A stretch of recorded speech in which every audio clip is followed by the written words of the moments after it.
Alasan Irjen Napoleon menghajar sang penista agama Muhammad Kece masih jadi teka-teki. Hingga saat ini alasan Irjen Napoleon Bonaparte diduga melakukan penganiayaan terhadap tersangka penistaan agama Muhammad Kece di dalam sel rumah tahanan Bareskrim Polri, Jakarta Selatan belum terungkap.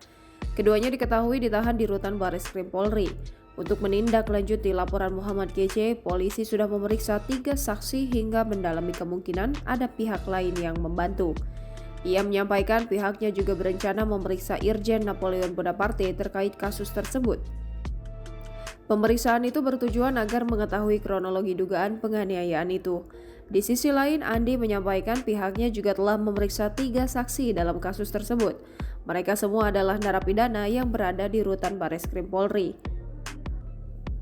Terbaru beredar sebuah surat terbuka yang diduga dibuat oleh tersangka penghapusan red notice kasus suap Joko Chandra di dunia nyata.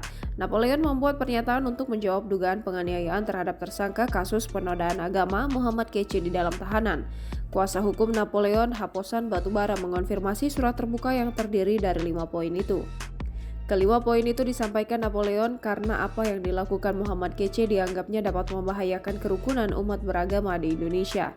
5 poin surat terbuka terkait tindakan Irjen Napoleon terhadap Muhammad Kosman alias Muhammad Kece yang disampaikan pada Minggu 19 September 2021.